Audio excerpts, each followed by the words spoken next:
नत्वा साम्बं शिवं ब्रह्म नागेशः कुरुते सुधीः बालानां सुखबोधाय परिभाषेन्दुशेखरम्।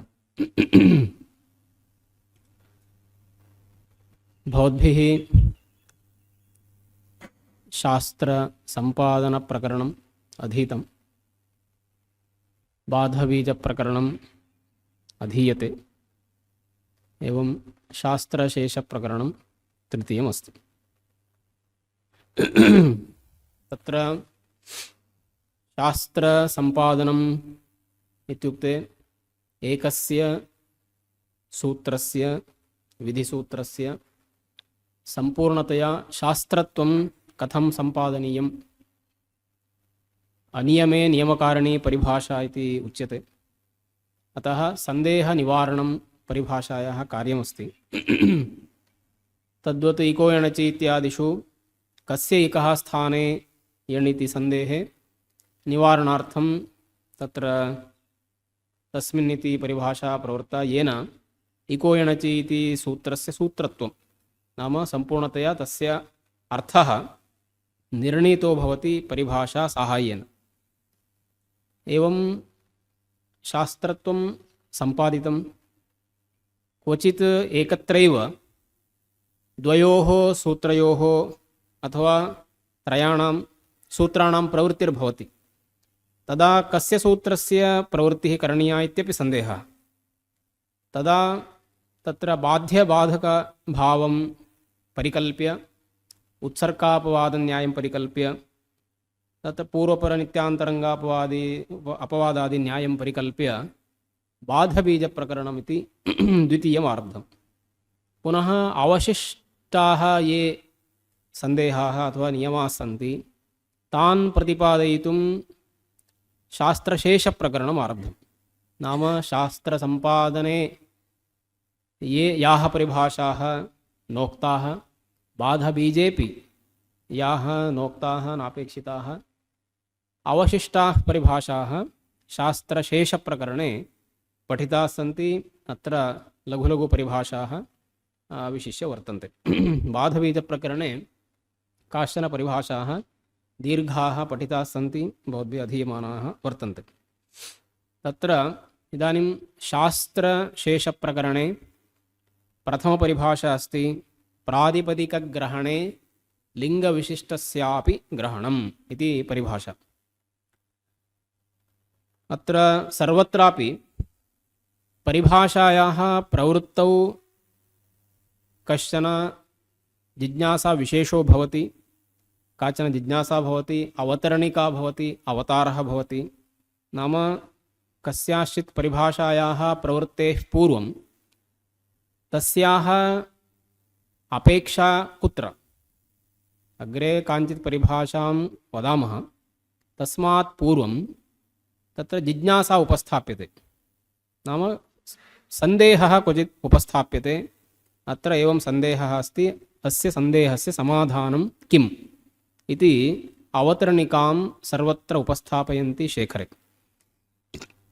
तद्वत् अत्रापि काचित् अवतरणिका अस्ति।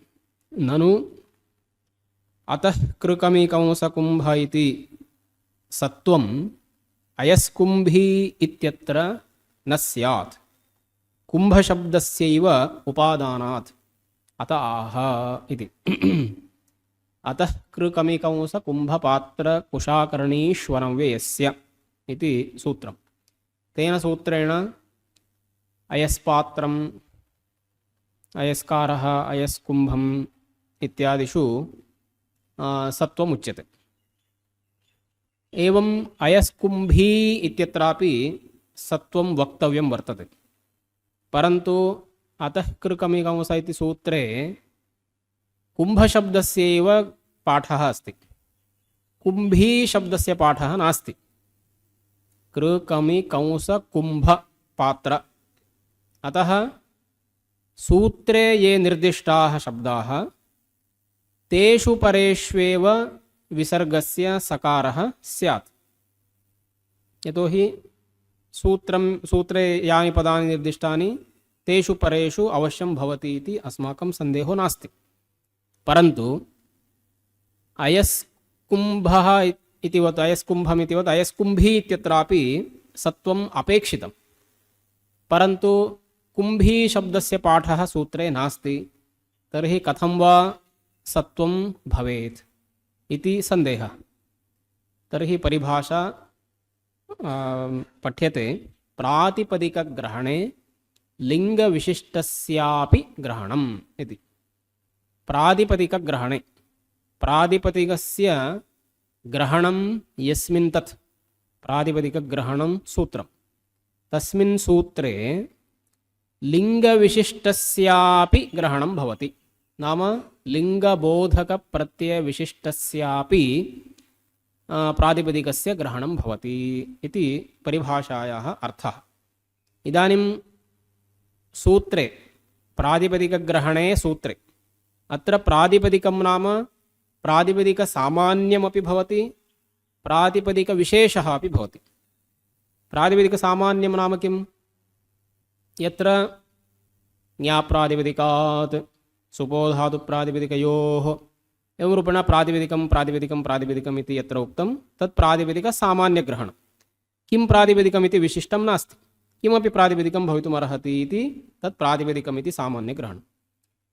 प्रातिपदिकविशिष्टग्रहणं नाम अत्र अतः कृकमि कंस कुम्भ पात्र एवं रूपेण प्रातिपदिकविशिष्टानि गृहीतानि, विशिष्टप्रातिपदिकानि गृहीतानि सन्ति। अतः प्रातिपदिकविशिष्टग्रहणम् एतत्। कुत्रापि प्रातिपदिकसामान्यग्रहणं भवतु प्रातिपदिकविशिष्टग्रहणं वा भवतु, तत्र लिङ्गविशिष्टस्यापि ग्रहणं भवति। नाम सूत्रे यद्यपि कुम्भशब्दस्यैव ग्रहणमस्ति, कुम्भीशब्दस्य ग्रहणं नास्ति, तथापि कुम्भ इति प्रातिपदिकग्रहणमस्ति। अतः लिङ्गविशिष्टस्यापि नाम कुम्भी इति स्त्रीलिङ्गविशिष्टस्यापि ग्रहणं भवति इति परिभाषायाः अर्थः। अतः अतः क्रमिकंस इति सूत्रे कुम्भशब्दस्य ग्रहणे अपि कुम्भीशब्दस्यापि ग्रहणं भवति इति अनया परिभाषया उच्यते, येन अयस्कुम्भी इत्यत्र सत्वं सिद्ध्यति इति समाधानम्। अत्र सामान्यरूपेण विशेषरूपेण वा प्रातिपदिकबोधकशब्दग्रहणे सति लिङ्गबोधकप्रत्ययविशिष्टस्यापि तेन प्रातिपदिकेन ग्रहणं बोध्यम् इति तात्पर्यम्। सामान्यरूपेण इत्युक्ते यत्र प्रातिपदिकम् इति अस्ति तत्र सर्वत्रापि लिङ्गविशिष्टस्य ग्रहणं कर्तुं शक्यते। विशेषरूपेण प्रातिपदिकग्रहणम् इत्युक्ते यथा अत्र कुम्भ इत्यादिकमस्ति, विशेषरूपेण प्रातिपदिकग्रहणं कृतं, तत्रापि स्त्रीप्रत्ययबोधकविशिष्टशब्दस्य ग्रहणं भवति। नाम कुम्भी इति ईकारान्तशब्दस्यापि ग्रहणं भवति इत्यर्थः। अपि न केवलस्यापि इत्यर्थः। केवलस्य प्रातिपदिकस्य नाम सूत्रे यत् प्रातिपदिकं निर्दिष्टं तस्यापि भवति, स्त्रीप्रत्ययविशिष्टस्यापि भवति। यदि अपि इति शब्दः न स्यात् तर्हि परिभाषा का स्यात्? प्रातिपदिकग्रहणे लिङ्गविशिष्टस्य ग्रहणम् इति परिभाषा स्यात्। तदा कः दोषः? प्रातिपदिकग्रहणे लिङ्गविशिष्टस्यैव ग्रहणं भवति, केवलं कुम्भ इति शब्दस्यैव न स्यात्। यत्र प्रातिपदिकग्रहणमस्ति सामान्यरूपेण वा विशेषरूपेण वा तत्र लिङ्गविशिष्टस्य ग्रहणं भवति इति वदामश्चेत् कुम्भीशब्दस्यैव ग्रहणं भवेत्, कुम्भशब्दस्य ग्रहणं न भवेत्, तर्हि पुनः विपरीतार्थः एव भवति। कुम्भशब्दस्यापि ग्रहणं भवेत्, कुम्भीशब्दस्यापि ग्रहणं भवेत् वस्तुतः, परन्तु लिङ्गविशिष्टस्य ग्रहणम् इति चेत् यत्र सामान्यरूपेण प्रातिपदिकग्रहणं, यत्र विशिष्टरूपेण प्रातिपदिकग्रहणं, तत्र सर्वत्रापि लिङ्गविशिष्टस्यैव ग्रहणं स्यात्। तथा अर्थः न अपेक्षितः। लिङ्गविशिष्टस्यापि ग्रहणं, लिङ्गविशिष्टस्य ग्रहणं, लिङ्गविशिष्टस्यापि, अपि शब्देन केवलस्य प्रातिपदिकस्यापि, नाम कुम्भः अस्ति वा, तस्य ग्रहणं भवत्येव। कुम्भः अस्ति वा तर्हि कुम्भी इत्यस्यापि ग्रहणं भवति इत्यर्थः। अपि शब्देन तदपि एतदपि एवम् अर्थद्वयमपि सिद्ध्यति। यदि अपि शब्दः नास्ति तर्हि लिङ्गविशिष्टस्यैव ग्रहणं स्यात्। अतः तदर्थं वारयितुं तादृशम् अर्थं वारयितुम् अपि शब्दः उक्तः। अपि शब्देन केवलस्य प्रातिपदिकस्य कार्यं भवति। अतः कुम्भशब्दस्यापि कुम्भशब्दे परेपि सत्वं भवति, कुम्भीशब्दे परेपि सत्वं भवति इति अभीष्टम् अर्थद्वयमपि सिद्ध्यति अपि शब्दोच्चारणेन। अतः सामान्यरूपेण विशेषरूपेण वा प्रातिपदिकबोधकशब्दग्रहणे सति लिङ्गबोधकप्रत्ययविशिष्टस्यापि इत्युक्ते स्त्रीलिङ्गबोधकप्रत्ययविशिष्टस्यापि शब्दस्य प्रातिपदिकस्य तेन ग्रहणं भवति, तेन शब्देन ग्रहणं भवति इत्यर्थः। अतः सूत्रे कुम्भशब्देन कुम्भीशब्दस्यापि ग्रहणं भवति, लिङ्गविशिष्टस्यापि नाम स्त्रीलिङ्गविशिष्टस्यापि शब्दस्य प्रातिपदिकस्य ग्रहणं भवति इति तात्पर्यम्। इदानीम् एतस्याः परिभाषायाः किं प्रमाणं? परिभाषा तु उक्ता, प्रातिपदिकग्रहणे लिङ्गविशिष्टस्यापि ग्रहणम् इति परिभाषा उक्ता, परन्तु पाणिनिसम्मतिरस्ति वा अथवा भाष्यसम्मतिरस्ति वा, वार्तिकसम्मतिरस्ति वा, प्राचीनाचार्यसम्मतिरस्ति वा इति द्रष्टव्यं खलु। यतोहि पूर्वमेव तत्र नागेशेन प्रतिज्ञातमस्ति। अन्यत्र प्राचीनवैयाकरणतन्त्रे वाचनिकानि भाष्यवार्तिकयोरुपनिबद्धानि यानि परिभाषारूपाणि तानि व्याख्यायन्ते इति उक्तं खलु। तर्हि तत्र सप्रमाणं निरूपयति, स्वकीयमेव सर्वं तत्र न निरूपयति नागेशः। अतः तत्र प्रमाणं किम्? अस्याः परिभाषायाः ज्ञापकं किं, प्रमाणं किम् इत्युक्ते उच्यते अग्रे, अस्याश्च ज्ञापकं समानाधिकरणाधिकारस्थे कुमारश्रमणादिभिः इति सूत्रे स्त्रीलिङ्गश्रमणादिशब्दपाठः। अत्र कुमारश्रमणादिभिः नाम कुमारशब्दः श्रमणादिभिः, श्रमण इत्यादि शब्दैः सह समस्यते। सामानाधिकरण्यं नाम कर्मधारे समासे वर्तते। अत्र कुमारः श्रमण, कुमारः इति पुल्लिङ्गे अस्ति, कुमारः इति सूत्रे, कुमारश्रमणादिभिः सूत्रे कुमारः इति पुल्लिङ्गे अस्ति, परन्तु अन्ये शब्दाः श्रमण इत्यादयः स्त्रीलिङ्गे सन्ति। तर्हि सामानाधिकरण्यं कथम्? अयं पुल्लिङ्गः चेत् अयमपि पुल्लिङ्गे एव भवेत्, परन्तु अत्र एकः पुल्लिङ्गे अस्ति, अपरः स्त्रीलिङ्गे वर्तते। तर्हि कथं सामानाधिकरण्यं? समानाधिकरणाधिकारस्थे इति उच्यते।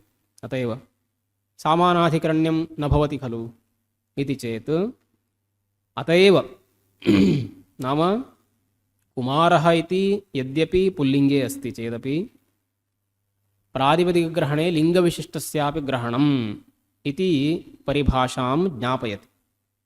नो चेत् तत्र कुमारः श्रमण अथवा कुमारी श्रमणादिभिः एवं वा उच्येत, तदनुक्त्वा कुमारः इति पुल्लिङ्गे उक्त्वा श्रमण इति उक्तवान्। नो चेत् कुमारी श्रमणादिभिः इति वक्तुं शक्यते स्म। कुमारी चासौ श्रमणा कुमारश्रमणा इति तत्र समासो भवति, परन्तु कुमारः इति पुल्लिङ्गनिर्देशः व्यर्थः भवेत्। यतोहि श्रमणादिभिः सह स्त्रीलिङ्गविशिष्टस्य एव सामानाधिकरण्यं। तर्हि कुमारी श्रमणा इत्येव समासो भवति, परन्तु सूत्रे कुमारः श्रमणा इति अस्ति। तर्हि कथं वा समासः? अतः अत्र कुमारः इति चेत् श्रमणा इति व्यर्थः, श्रमणा इति चेत् कुमारः इति व्यर्थः। कथञ्चिदपि समानाधिकरण्यम् अपेक्षितं, समानलिङ्गत्वम् अपेक्षितं, तद् नास्ति। अतः अत्र कुमारशब्दः व्यर्थः अथवा श्रमणाशब्दः व्यर्थः इति परस्परं व्यर्थत्वं भवति। तद् व्यर्थं सत् किं ज्ञापयति इत्युक्ते प्रातिपदिकग्रहणे लिङ्गविशिष्टस्यापि ग्रहणं भवति। इदानीं कुमार इति शब्दः अस्ति वा? तर्हि लिङ्गविशिष्टस्य कुमारी शब्दस्यापि ग्रहणं भवति इति बोध्यते। अन्यथा समास एव न भवति, सामानाधिकरण्याभावात् समास एव न भवति। समास एव न भवत्येत् पाणिनिः कुमारः श्रवणादिभिः इति कथं वदति? अतः कुमारशब्दः व्यर्थो जातः अथवा श्रवणाशब्दो व्यर्थो जातः। तर्हि व्यर्थं सत् किं ज्ञापयति इत्युक्ते तत्र सूत्रे प्रातिपदिकग्रहणमस्ति चेत् अथवा प्रातिपदिकविशेषग्रहणमस्ति चेत् लिङ्गविशिष्टस्यापि ग्रहणं भवति। अतः कुमार इति प्रातिपदिकविशिष्टग्रहणं लिङ्गविशिष्टस्यापि भवति इति कथनेन कुमारी शब्दस्यापि ग्रहणं भवति, येन श्रवणाशब्देन सह सामानाधिकरण्यं भवति, समासो भवति। अतः कुमारी श्रवणा इत्यर्थः। कुमारः श्रवणादिभिः इति अस्ति चेदपि अनया परिभाषया कुमारः कुमारी श्रवणा इति विग्रहे कुमारश्रवणा इति तत्र रूपं साध्यते। अतः कुमारश्रवणादिभिः इति सूत्रमेव ज्ञापकं। श्रवणादिशब्दपाठः ज्ञापकं नाम श्रवणादिभिः सह कुमारः समस्यते इति यदुक्तं तत्र कुमारशब्दः ज्ञापको भवति। अन्यथा कुमारशब्दः एव व्यर्थः स्यात्। यतोहि कुमारी इत्यनेनैव सामानाधिकरण्यं। पाणिनिः तावत्तु जानात्येव खलु, स्वयं सूत्रनिर्माता अस्ति, नियमनिर्माता वर्तते। तर्हि तस्य तु तावज्ज्ञानमस्ति एव। किमर्थं तथा उच्चरितवान् इत्युक्ते एतां परिभाषां बोधयितुं ज्ञापयितुं, नाम प्रातिपदिकग्रहणे लिङ्गविशिष्टस्यापि ग्रहणम् इति काचित् परिभाषा वर्तते, परिभाषा भवेत्। तन्निमित्तं ज्ञात्वा पाणिनिः कुमारः इति निर्देशं कृतवान्। एवमेव युवा खलति पलित वलिन जरतीभिः इति समासप्रकरणे सूत्रमस्ति। युवा खलति पलित वलिन जरतीभिः, जरतीभिः इति वदति। जरती इति शब्दस्तु स्त्रीलिङ्गे अस्ति, युवा इति पुल्लिङ्गे अस्ति। तर्हि कथं युवा इत्यस्य जरति इत्यस्य कथं समासः? युवतिश्चासौ जरति, या युवतिः वृद्धा, नाम युवतिः युवावस्थायामस्ति परन्तु व्यवहारेण वृद्धा। वयं वदामः खलु वृद्धवद् व्यवहरति इति, तद्वत् युवतिरपि वृद्धा। तत्र युवा इति शब्दः अस्ति, जरति शब्देन कथं समासं प्राप्नोति? जरति इति स्त्रीलिङ्गे अस्ति, युवा इति पुल्लिङ्गे अस्ति, यत् अनया परिभाषया एव। अतः तदपि सूत्रं प्रमाणं। युवशब्दः अपि एतस्याः परिभाषायाः ज्ञापकं भवति तत्पदम्। अवगतं वा? कोऽपि सन्देहः चेत् अवश्यं पृच्छन्तु।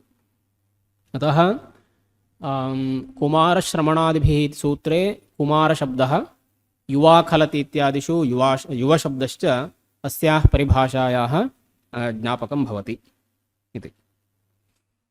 एवं प्रष्टव्यं? प्रश्नः अस्ति वा? अवश्यं प्रष्टुमर्हन्ति। स्त्रीप्रत्ययविशिष्टश्रवणादिभिश्च कुमारी शब्दस्यैव सामानाधिकरण्यं न तु कुमारशब्दस्य इति तदेतज्ज्ञापकम् इति उक्तं। नाम स्त्रीप्रत्ययविशिष्टश्रवणादिभिः कुमारश्रवणादिभिः इति सूत्रे श्रवणादयः स्त्रीलिङ्गविशिष्टाः शब्दाः पठिताः। अतः श्रवणादिभिः शब्दैः कुमारी शब्दस्यैव सामानाधिकरण्यं, परन्तु अत्र सूत्रे कुमारशब्दः वर्तते। तर्हि कुमारशब्दस्य श्रवणाशब्देन सह कथं सामानाधिकरण्यम्? अतः कुमारशब्दः व्यर्थः। व्यर्थं सत् ज्ञापयति प्रातिपदिकग्रहणे लिङ्गविशिष्टस्यापि ग्रहणम् इति परिभाषा। अतः कुमारः श्रवणादिभिः इति अस्ति चेदपि कुमारी श्रवणा इत्येव तत्र विग्रहः। यतोहि श्रवणाशब्देन सह कुमारी इति स्त्रीलिङ्गविशिष्टशब्दस्यैव सामानाधिकरण्यं भवति इति कुमारः इति पुल्लिङ्गनिर्देशः एव प्रमाणम्। नो चेत् पाणिनिः अवश्यं कुमारः इत्यस्य स्थाने कुमारी इति वदेत्। बहु तत्र वर्णभेदः नास्ति, क्लेशोऽपि नास्ति। परन्तु ज्ञात्वा पाणिनिः कुमारः इति निर्देशं कृतवान्। एवमेव युवा इति निर्देशं कृतवान्। तेन किं ज्ञायते इत्युक्ते इमां परिभाषां पाणिनिः बोधयितुम् इच्छति, ज्ञापयितुम् इच्छति। अतः प्रातिपदिकग्रहणे लिङ्गविशिष्टस्यापि ग्रहणम् इति कुमारशब्देन ज्ञायते, एवं युवशब्देन अपि ज्ञायते। अतः तत्सूत्रद्वयमपि ज्ञापकत्वेन स्वीकर्तुं शक्यते। इयं परिभाषा क्वचित् न प्रवर्तते इति तत्र भाष्ये उक्तं। ज्ञाप्रातिपदिकादिति सूत्रे भाष्ये एतस्याः परिभाषायाः प्रवृत्तिः सर्वत्र न भवति इति। इयञ्च द्विषत्परयोः इत्याद्युपपदविधौ समासान्तविधौ महदात्वे निनित्स्वरे राजस्वरे ब्राह्मणकुमारयोः बहोर्नन्वदुत्तरपदभूम्नि इत्यादौ समाससङ्घातग्रहणेषु च न प्रवर्तते इति ज्ञाप् सूत्रे भाष्ये स्पष्टम् इति। इदानीं द्विषत्परयोस्तापेः इति सूत्रेण खच् प्रत्ययः विधीयते। द्विषन्तं तापयति इति द्विषन्तपः, एवं परन्तपः इति तत्र उदाहरणं साध्यते। अस्तु, इदानीं द्विषत् इति प्रातिपदिकमस्ति, तत्र द्विषन्तपः इति खच् प्रत्ययः जातः। यदि एषा परिभाषा प्रवर्तेत, प्रातिपदिकग्रहणे लिङ्गविशिष्टस्यापि ग्रहणम् इति परिभाषा द्विषत्परयोस्तापेः इति सूत्रे प्रवर्तेत, अत्र प्रातिपदिकविशिष्टग्रहणमस्ति। द्विषत् पर द्विषत् इति प्रातिपदिकविशिष्टग्रहणमस्ति। लिङ्गविशिष्टस्यापि इति चेत् द्विषति स्त्रीलिङ्गे किं भवति? पुल्लिङ्गे द्विषन् द्विषन्तं, स्त्रीलिङ्गे द्विषति, तर्हि द्विषतीं तापयति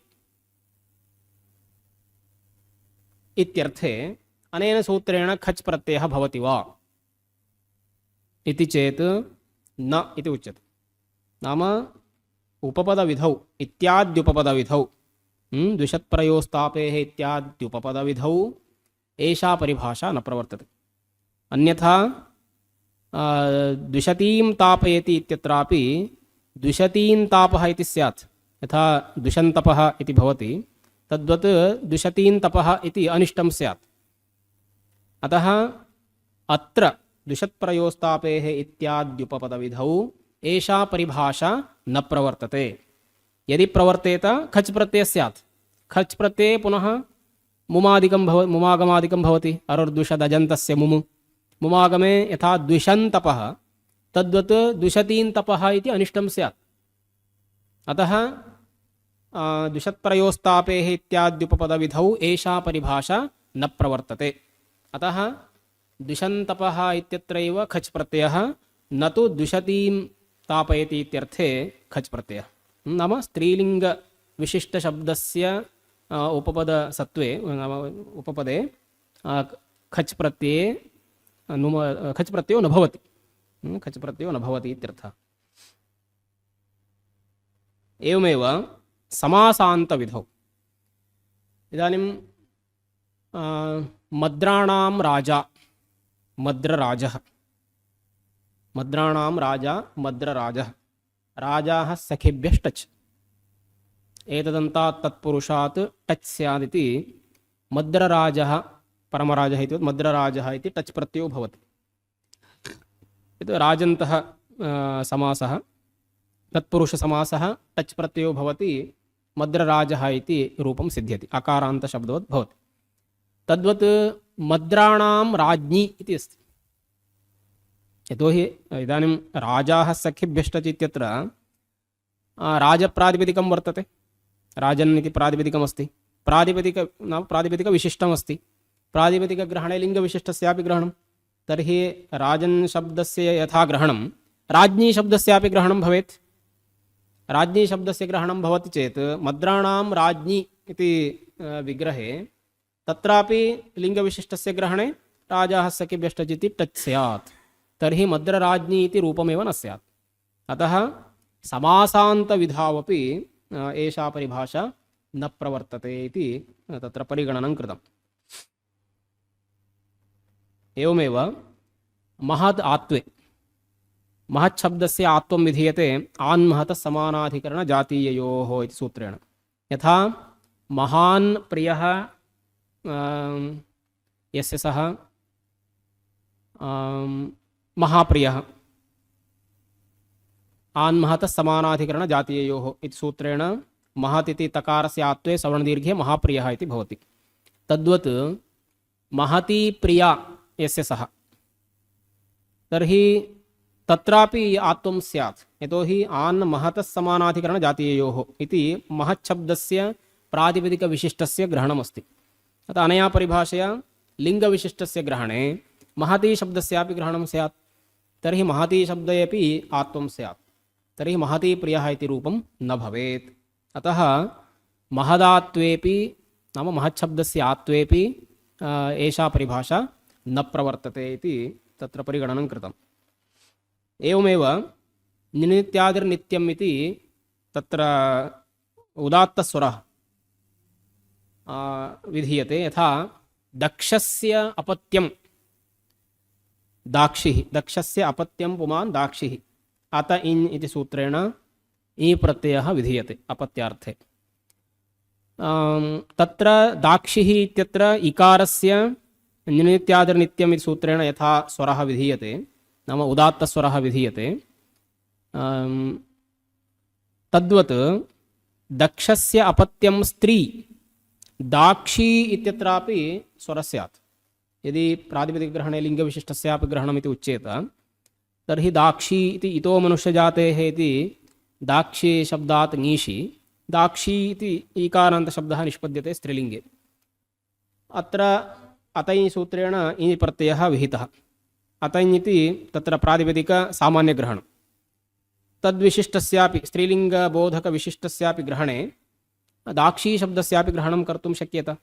तदा अत्रापि निनित्यादिर्नित्यम् इति सूत्रेण स्वरस्य उदात्तस्वरस्यात् सः न भवेत्। तन्निमित्तं निनित्यादिर्नित्यम् इति स्वरेपि एषा स्वरविधावपि एषा परिभाषा न प्रवर्तते इति उक्तम्। अतः दाक्षी इत्यादिष्वपि अस्याः परिभाषायाः प्रवृत्तिः नास्ति। एवमेव राजस्वरे नाम राजा च इति सूत्रमस्ति। राजन् शब्दस्य पूर्वपदप्रकृतिस्वरो भवति कुमारब्राह्मणयोः परयोः। कुमारशब्दः ब्राह्मणशब्दः अग्रे अस्ति चेत् तदा राजन् शब्दस्य पूर्वपदप्रकृतिस्वरः नाम उदात्तस्वरो भवति। इदानीं राजा असौ ब्राह्मणः, राजा असौ कुमारः इति राजकुमारः राजब्राह्मणः, अत्र राजन् शब्दस्य पूर्वपदप्रकृतिस्वरः उक्तः। इदानीं कुमारी इति वर्तते। कुमारशब्दस्य प्रातिपदिकविशिष्टस्य ग्रहणे लिङ्गबोधकप्रत्ययस्यापि ग्रहणमिति उक्तम् अनया परिभाषया। तर्हि इदानीं कुमारी शब्दः अस्ति, तर्हि कुमारी शब्दस्य एवं ब्राह्मणी शब्दस्य पाठे अथवा ग्रहणे यदि एषा परिभाषा प्रवर्तेत, तर्हि राजा च इति सूत्रेण पूर्वपदप्रकृतिस्वरः तत्रापि स्यात्। अतः राजा च इति सूत्रेण विधीयमानः प्रकृतिस्वरः पूर्वपदप्रकृतिस्वरः उदात्तस्वरः ब्राह्मणकुमारयोः परयोरेव, न तु ब्राह्मणी कुमारी इति लिङ्गबोधक शब्दस्य ग्रहणे इत्यर्थः। अतः राजब्राह्मणः राजकुमारः इत्यत्र यः राजा च इति सूत्रेण पूर्वपदप्रकृतिस्वरो भवति, सः राजब्राह्मणी राजकुमारी इत्यत्र न भवेत् इति तात्पर्यं। तदर्थम् एषा परिभाषा तत्र राजा च इति राजस्वरे न प्रवर्तते इति परिगणनं कृतम्। एवमेव बहोर्नन्वदुत्तरपदभूम्नि इति बहुशब्दादग्रे उत्तरपदभूम्नि नाम उत्तरपदबहुत्वे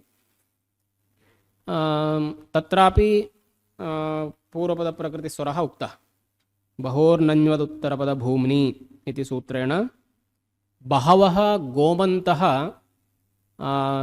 यस्मिन् सः यस्मिन् ग्रामे बहवः गोमन्तः सन्ति तादृशः ग्रामः बहुगोमान् इति। अत्र बहुशब्दादग्रे गोमन्तः बहवः गोमन्तः बहुत्वं स्यादिति अतः गोमन्तः यस्मिन् इति बहुगोमान् इत्यत्र तत्र अन्तोदात्तस्वरः भवति बहुगोमान् इत्यत्र। इदानीं बहवः गोमत्यः बह्व्यः वा बहवः गोमत्यः गोमन्तः एव बहवः गोमन्तः यस्यां नगर्यां बहवः गोमन्तः अत्रापि बहुत्वमस्ति परन्तु स्त्रीत्वं यतोहि प्रातिपदिकग्रहणे लिङ्गविशिष्टस्यापि ग्रहणम् अतः अत्र इदानीं गोमत् शब्देन गोमती शब्दस्यापि ग्रहणं कर्तुं शक्यते अनया परिभाषया। तर्हि बहवः गोमन्तः यस्यां बहुगोमती तत्रापि बहोर्नन्वदुत्तरपदभूम्नि इति सूत्रेण अन्तोदात्तः स्यात्। अतः सः न भवेत् तन्निमित्तम् अस्मिन् सूत्रे एषा परिभाषा न प्रवर्तते इति उक्तम्। अतः बहवः गोमन्तः यस्मिन् बहुगोमान् इत्यत्र अन्तोदात्तो भवति बहवः गोमन्तः यस्यां सा बहुगोमती इत्यत्र अन्तोदात्तो न भवति यतोहि गोमच्छब्देन गोमती शब्दस्य ग्रहणं नास्ति नाम लिङ्गबोधकविशिष्टस्य ग्रहणं नास्ति इति तात्पर्यम्। इति अयं विचारः ज्ञाप् सूत्रे भाष्ये स्पष्टः। अतः एतेषु विषयेषु नाम द्विषत्प्रयोस्तापेः इत्याद्युपपदविधौ एवं समासान्तविधौ राजाः सखेभ्यश्च इत्यादौ आन्महतसमानाधिकरणजातीयो इत्यादि महदात्वे एवं नित्यादिर्नित्यम् इति उदात्तस्वरे राजा च इति राजस्वरे बहोर्नन्वदुत्तरपदभूम्नि इति अन्तोदात्तत्वे च एषा परिभाषा न प्रवर्तते येन सूत्रे यत् पदं निर्दिष्टं सूत्रे यः विषयः निर्दिष्टः तत्रैव कार्याणि भवन्ति न तु लिङ्गबोधक विशिष्टशब्दस्य ग्रहणे। एवम् अग्रेपि उच्यते विभक्तिनिमित्तककार्ये च न इत्यपि तत्रैव ज्ञाप् सूत्रे भाष्ये एव विभक्तिनिमित्तककार्येपि एषा परिभाषा न प्रवर्तते। विभक्तिनिमित्तककार्यं किम् उदाहरणार्थं गोमती इत्येव अस्ति गावः सन्ति अस्मिन् इति गोमान् अथवा गावः सन्ति अस्य इति वा गोमान् इति अस्ति। गोमत् इति प्रातिपदिकं गोशब्दात् तदस्यास्त्यस्मिन् इति मतुपि गोमत् इति प्रातिपदिकं भवति। तत्र गोमत् सु इत्यवस्थायाम् उगितचां सर्वनामस्थाने धातोः इति सूत्रेण नुमागमः विधीयते।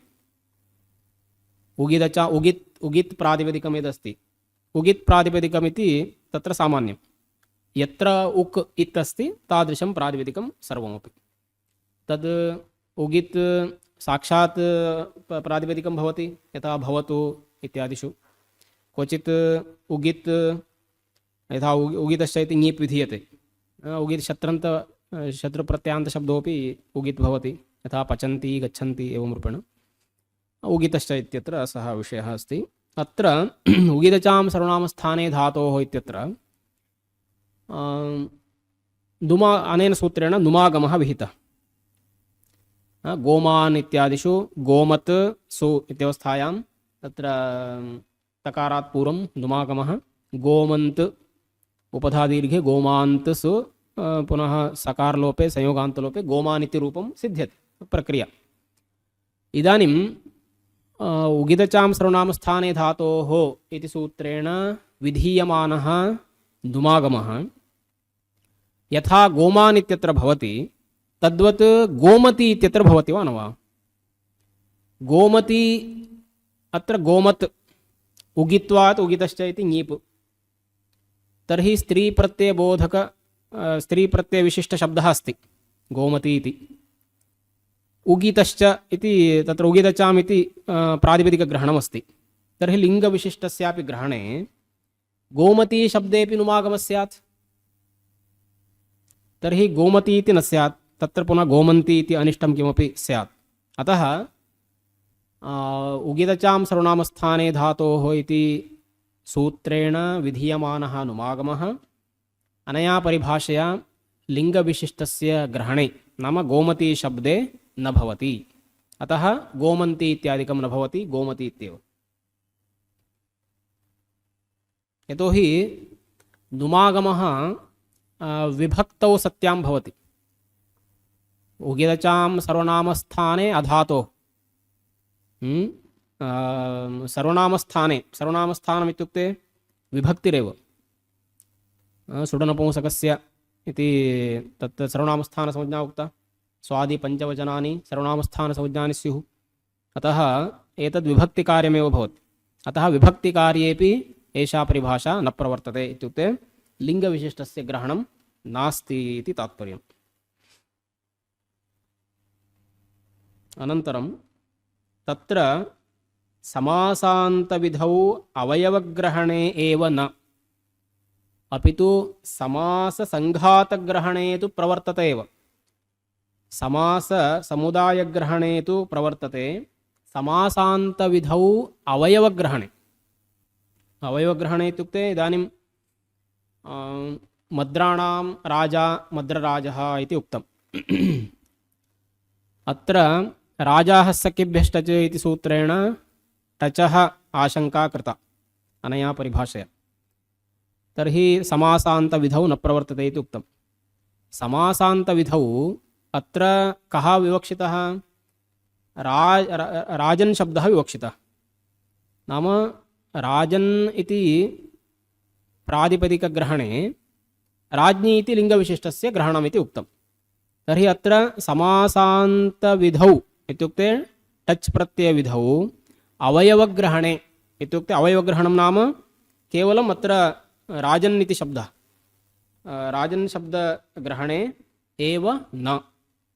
समाससङ्घातग्रहणे, सङ्घातग्रहणविषये अग्रे उच्यते।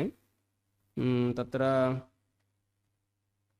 कुसूलकूपकुम्भशालं बिले इति अग्रे सूत्रमस्ति।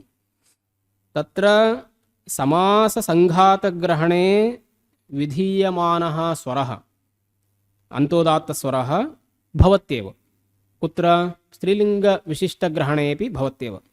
यथा कुसूलबिलम् इति बिलशब्दे परे अन्तोदात्तः, तद्वत् कुसूली बिलम् इत्यत्रापि स्वरः भवति। समाससङ्घातग्रहणे भवति, केवलम् अवयवग्रहणे एव न, समाससमुदायग्रहणे तु भवितुम् अर्हति। नाम एषा परिभाषा प्रवर्तते, केवलम् अवयवग्रहणे एव न प्रवर्तते। समासान्तविधौ अवयवग्रहणे न प्रवर्तते इत्यर्थः। अतः समाससङ्घातग्रहणे प्रवर्तते एव। स्वरविधौ एव समाससङ्घातग्रहणे तत्र दोषोक्तेः पूर्वं दोषः उक्तः। कुत्र? बहोर्नन्वदुत्तरपदभूम्नि समाससङ्घातग्रहणं नाम पूर्वपदम् उत्तरपदं द्वयमपि आवश्यकं, केवलम् एकः शब्दः अस्ति चेत् पर्याप्तः नास्ति। अतः तत्र स्वरविधिं परित्यज्य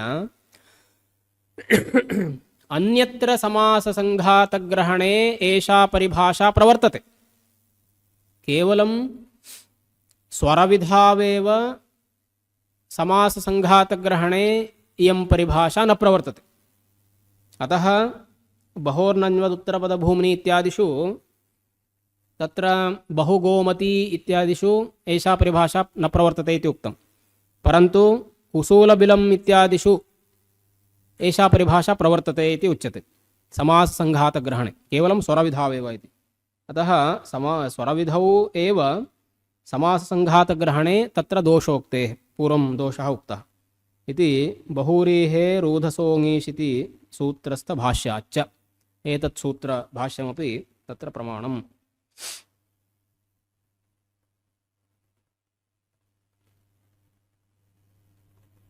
अनन्तरम् एतावत्सु एव अनित्यत्वात् अप्रवृत्तिः। नाम एतावत्सु विषयेषु अस्याः परिभाषायाः अनित्यत्वात् अप्रवृत्तिः दोषाः खल्वपि साकल्येन परिगणिताः इति भाष्योक्तेः। अतः दोषाः साकल्येन परिगणिताः। दोषाः सन्ति इति हेतोः परिभाषा त्यक्तव्या इति नास्ति। यथा न हि भिक्षुकाः सन्ति इति स्थाल्यः न अधिश्रियन्ते इति लौकिकव्यवहारः अस्ति। अतः दोषाः सन्ति इति कारणेन परिभाषा त्यक्तव्या इति नास्ति। अभीष्टसाधनार्थं तत्र परिभाषायाः स्वीकारः अवश्यं भवेदेव इति। अतः एवञ्च प्रातिपदिकसामान्यग्रहणे प्रातिपदिकविशेषग्रहणे इयं परिभाषा प्रवर्तते। अपि शब्देन केवलं प्रातिपदिकस्यापि ग्रहणं भवति, लिङ्गविशिष्टस्यापि ग्रहणं भवति इति उभयथा प्रवृत्तिः। अस्याः परिभाषायाः कुमारश्रवणादिभिः इत्यादिषु कुमारशब्दः युवा खलति वलिन जरतीभिः इत्यादिषु युवशब्दश्च अस्याः परिभाषायाः प्रमाणम्। एवं एषा परिभाषा द्विषत्प्रयोस्तापेः इत्यादिषु परिगणितेषु न प्रवर्तते इति एतावता उक्तम्। अनन्तरं नन्वेवं बहुव्रीहेरूधसोङीष् इति सूत्रस्थभाष्य असङ्गतिः। एवं नन्वेवम् इत्युक्ते विशेषरूपेण सामान्यरूपेण प्रातिपदिकग्रहणे लिङ्गविशिष्टस्यापि ग्रहणं भवति इति कथनेन बहुव्रीहेरूधसोङीष् इति सूत्रस्थभाष्य असङ्गति। तत्र किमुक्तं भाष्ये इति चेत् कुण्डोध्नि कुण्डमिव ऊधः यस्याः सा कुण्डोध्नि इति शब्दे नद्रितश्च इति कप्रत्ययः आपादितः। नद्यन्तस्य ऋदन्तस्य बहुव्रीहेः कप् भवति। कल्याणपञ्चमी कः पक्षः एवं तत्र ऋकारान्तशब्दः चेत् तत्र कप्रत्यय समासान्तः कप्रत्ययः उक्तः। सः कप्रत्ययः अत्र भवति वा? कुण्डमिव ऊधः यस्याः सा कुण्डोध्नीकः इति तत्र कप्रत्ययो भवति वा इति चेत् तत्र हि कुण्डोध्नि इत्यत्र नद्रितश्च इति कप् आपादितः नद्यन्तबहुव्रीहेः इत्यर्थात्। नाम नद्यन्तबहुव्रीहित्वमादाय अत्र कप्रत्ययः आपादितः। यतोहि कुण्डमिव ऊधः यस्याः सा इत्यर्थे कुण्डोध्नि इति भवति। तत्र बहुव्रीहेरूधसोङि ऊधसोनङ् इति अनङ् आदेशे बहुव्रीहेरूधसोङीष् इति ङीष् प्रत्यये कुण्डोध्नि इति रूपं भवति। बहुव्रीहिरस्ति, अतः नद्यन्तबहुव्रीहिरस्ति इति कारणेन कप्रत्ययः आपादितः। नद्यन्तस्य बहुव्रीहित्वाभावात् तदसङ्गतिः। इदानीं कुण्डमिव ऊधः यस्याः सा इति नद्यन्तस्य कुण्डोध्नि इति नद्यन्तस्य बहुव्रीहित्वाभावात् तदसङ्गतिः इत्युक्ते भाष्यासङ्गतिः। भाष्ये किमुक्तं? नद्यन्तबहुव्रीहेः इति उक्तं। नद्यन्तबहुव्रीहेः कप् भवति। अतः नद्यन्तस्य बहुव्रीहित्वाभावात् कथं कपः आपादनम् इति नद्यन्तबहुव्रीहेः इति भाष्यस्य असङ्गतिः इति। तर्हि तत्र किमुक्तं? नद्यन्तानां यः समासः इत्यर्थेन च परिहृतं। भाष्ये शङ्कापि कृता, परिहारः अपि सूचितः इति उच्यते। कः परिहारः? नद्यन्तानां यः बहुव्रीहिः इति। अत्र कुण्डमिव ऊधः यस्याः सा इति अस्ति। अतः नद्यन्तबहुव्रीहिः नास्ति। नद्यन्तानां बहुव्रीहिः इति वदामश्चेत् अत्र ऊधः खलु, ऊधः इति नपुंसके, ऊधः ऊधसि ऊधांसि। अतः कुण्डम् इव ऊधः द्वयमपि नपुंसके अस्ति। अतः नद्यन्तानां बहुव्रीहिः अत्र नास्ति। तर्हि नद्यन्तानां यः बहुव्रीहिः तत्रैव कप् इति कथनेन अत्र इदानीं कुण्डोध्नि इत्यत्र नद्यन्तबहुव्रीहिः नास्ति इति कारणेन तत्र कप् न भवति इति तत्र परिहारः अपि कृतः। नद्यन्तानां यः बहुव्रीहिः इति उक्त्वा परिहारः कृतः। नद्यन्तप्रकृतिकसुबन्तोत्तरपदकसमासः इति आशयं मनसि निधाय तत्र नद्यन्तानां यः समासः नद्यन्तानां यः बहुव्रीहिः इति उक्त्वा कपः दोषः कपः आपत्तिः निराकृता। प्रथमं नद्यन्तानां बहुव्रीहि इति नाम नद्यन्तबहुव्रीहि इति कृत्वा आपादनं कृतम्। अनन्तरं नद्यन्तानां यः समासः इति कृत्वा समाधानमपि कृतं। यतोहि कुण्डमिव ऊधः इति अस्ति। इदानीं बह्व्यः शालाः यस्मिन् सः बहुशालाकः ग्रामः, तर्हि बह्व्यः शालाः स्त्रीलिङ्गे अस्ति खलु। तद्वत् कुण्डमिव ऊधः नद्यन्तः नास्ति, कुण्डमिव ऊधः इति नपुंसके अस्ति। अतः नद्यन्तानां यः समासः इति कथनेन अत्र नद्यन्तसमासः नास्ति इति कृत्वा परिहारः कृतः। नद्यन्तबहुव्रीहिरस्ति इति उपरि दृष्ट्वा कपः आपादनं कृतं। नद्यन्तानां यः बहुव्रीहिः इति उक्त्वा समाधानमपि कथितं तत्रैव नाम भाष्ये।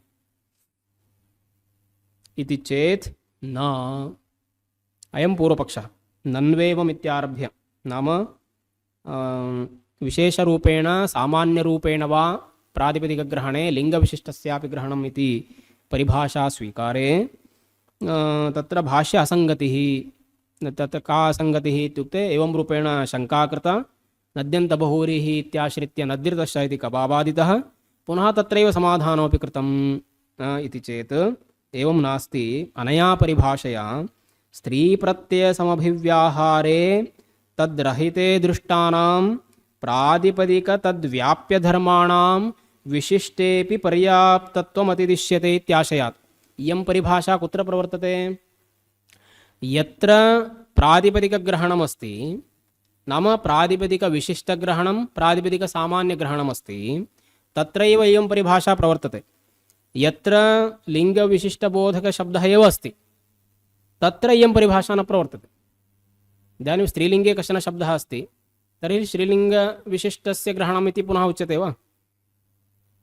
प्रातिपदिकग्रहणमस्ति नाम प्रातिपदिकसामान्यग्रहणमस्ति प्रातिपदिकविशिष्टग्रहणमस्ति तत्रैव इयं परिभाषा प्रवर्तते इति। अतः अनया परिभाषया स्त्रीप्रत्ययसमभिव्याहारे एवं तद्रहिते दृष्टानाम् इत्युक्ते स्त्रीप्रत्ययसमभिव्याहाररहिते दृष्टानां प्रातिपदिकतद्व्याप्यधर्माणां प्रातिपदिकं सामान्यं प्रातिपदिकतद्व्याप्यधर्मः इत्युक्ते यथा कुम्भः इति उक्तं खलु अयस्कुम्भः इत्यादिषु प्रातिपदिकव्याप्यधर्मः तादृशप्रातिपदिकव्याप्यधर्माणां विशिष्टेपि इत्युक्ते स्त्रीप्रत्ययविशिष्टेपि पर्याप्तत्वम् अतिदिश्यते।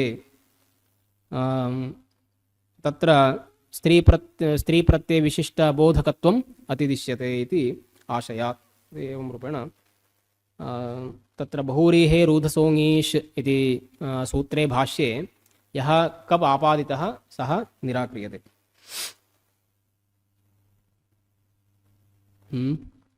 कोऽपि सन्देहः अस्ति? एका परिभाषा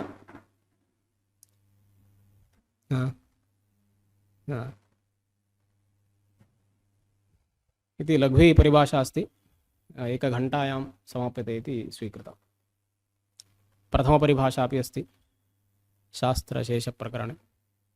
अतः अत्र इदानीम् एतामेव परिभाषामाश्रित्य कौमुद्यामपि ज्ञाप्रातिपदिकादित्यत्र ज्ञाप्ग्रहणस्य वैयर्थ्यं प्रतिपादितं खलु।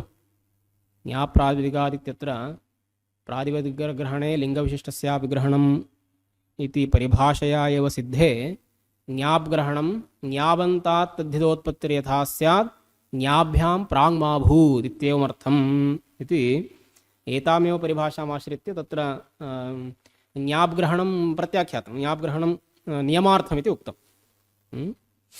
यतोहि केवलं प्रातिपदिकादिति पर्याप्तं, यतोहि प्रातिपदिकग्रहणे लिङ्गविशिष्टस्यापि ग्रहणं भवति। अत एव अजा इत्यादिषु लिङ्गविशिष्टस्यापि ग्रहणं भवति।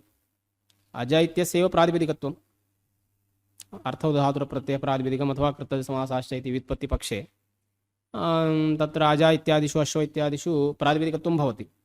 तर्हि अश्वा अजा इत्यादिषु प्रातिपदिकत्वं कथं, खट्वा इत्यादिषु इत्यादि शब्दानां प्रातिपदिकत्वं कथम् इति चेत् अनया परिभाषया प्रातिपदिकग्रहणे लिङ्गविशिष्टस्यापि ग्रहणम्।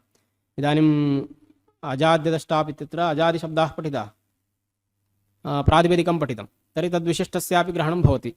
इत्युक्ते अजाशब्दस्यापि प्रातिपदिकत्वमस्ति इत्यर्थः। अजा इत्यस्मात् पुनः टाप् नास्ति।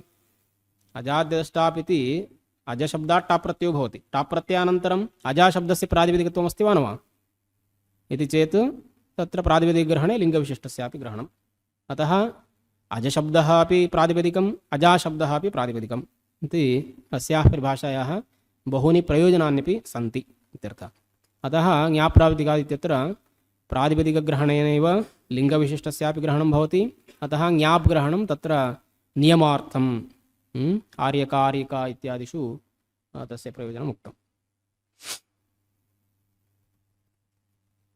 एवञ्च तत्र दोषाः अपि परिगणिताः, गुणाः अपि उक्ताः।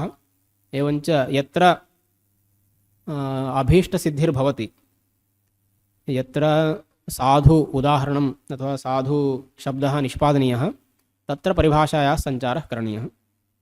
यत् अनिष्ट निष्पादनम् उद्देश्यं नास्ति। अतः एषा परिभाषा क्वचित् प्रवर्तते, क्वचित् न प्रवर्तते। नाम नित्या अनित्या एवं रूपेण उभयथापि व्यवहारः वर्तते।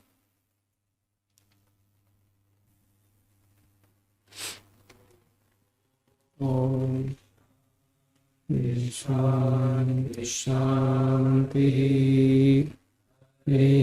ओम तत्सत्। रामकृष्णार्पणमस्तु।